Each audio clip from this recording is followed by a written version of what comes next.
Greetings, ladies and gents, and welcome to the one-shot double feature from the subreddit HFY. Both of these stories have been written by LgFatherAnthrocite. The link to the originals will be down below. And as always, I hope that you enjoy. Story number 1.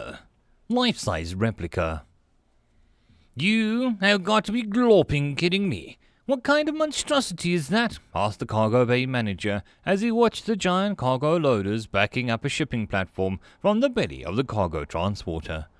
Oh, that's right, Chief. You were just posted here, so you don't know. You haven't seen anything yet. This is only the first one. There's a convention on the station in a few weeks. We're gonna get all 300 or 400 more over the next 2.5-3 weeks. And the foreman has just ticked off various items on his clipboard. What? For a convention? What kind of convention? Apparently the Terrans have a huge amount of fictional stories about these things.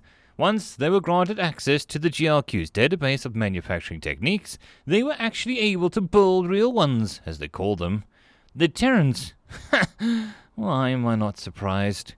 Another shipping platform was being unloaded with the same transporter. Is that part of the shipment? Asked the chief, as his eye stalk swept nervously over the crates on the secondary platform. The bills of loading were filled with some really questionable items.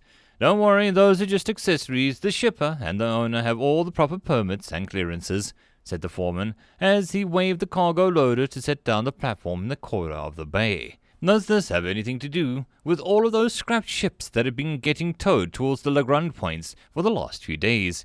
You are gonna love this, Chief. Just wait. It's gonna be your favorite event in the station. Trust me. Tim sat at the convention hall with a small screen next to him, showing pictures of himself in various acts of manufacturing, welding and turning a ratchet, angle grinding, sitting in the terminal with a code up on the screen. People would stop by and ask questions or compliment him on the quality of the work. A few stuck around and they got into real shop talk. Things like work hardening or metal fatigue or flex conduit, fire suppression, heat dissipation, sealing gaskets and more. A couple kids stopped by and with their parents and asked for pictures. Tim always let them sit in the driver's seat for the pics. The kids would always walk away with huge smiles. Tim was waiting for his partner Barry to come back, so that he could wander the convention for an hour or two. There were a lot of people Tim had been excited to meet at the con, and he also wanted to see what the others had made, and talk shop with the owner of some of the more innovative and unique works at the show. The cargo bay manager was walking through the giant convention hall, looking at the displays people had put out. Most of them were run by humans, but here and there were other species like the Bacchanal or the Cricket, who had also set up displays. Some were there as vendors selling tools, paints, or accessories, but most were individuals or small groups who were there to show off the fruits of their labor, and meet and hang out with other like-minded individuals. A tone chimed on the PA, and a voice speaking in galactic common said, "Attention convention attendees, the first exhibition match is now starting. Please proceed to the observation deck to watch." The cargo bay manager had agreed to meet the foreman and watch the matches, so he headed to the observation deck.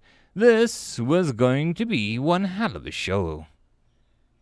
Tim was floating in space. His unit was fully charged up and had all the weapons pods attached. He waited for the signal to come across the comms.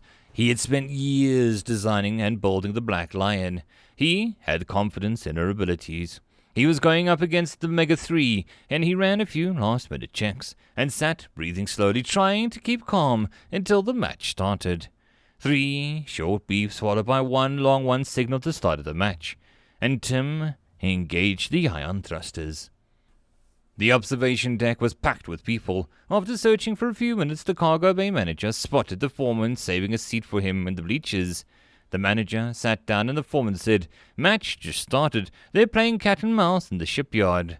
He pointed at a couple large screens that showed the arena from several angles. In one, a giant black mechanical lion was just about to make contact with a humanoid giant robot. These two giant robots crashed into each other, and the crowd cheered. End of story 1. Story number 2. Boogieman.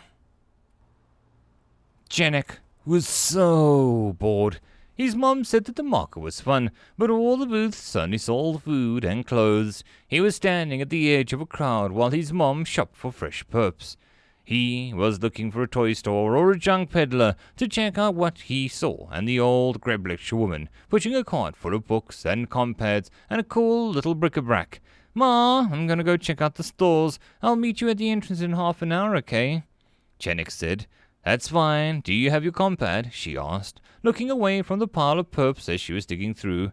He pulled out his pocket and waved it at her. She smiled and said, "Have fun," before turning back to the perps.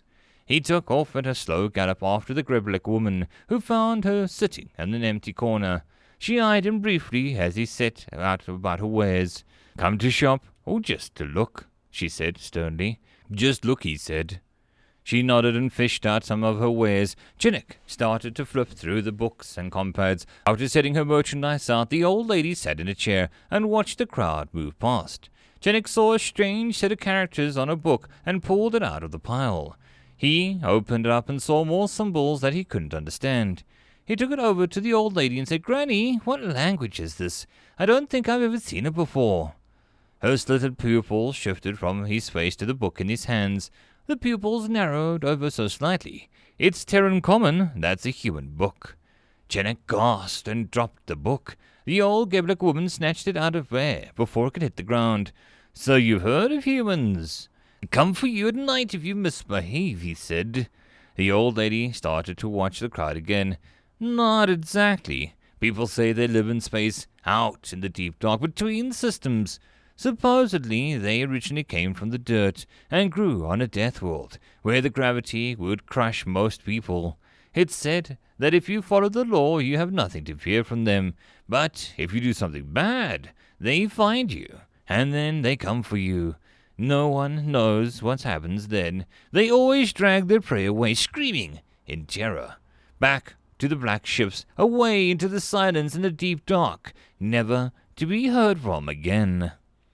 Chenik slowly backed away from the old lady, her eyes now fixed on a faraway spot in the market.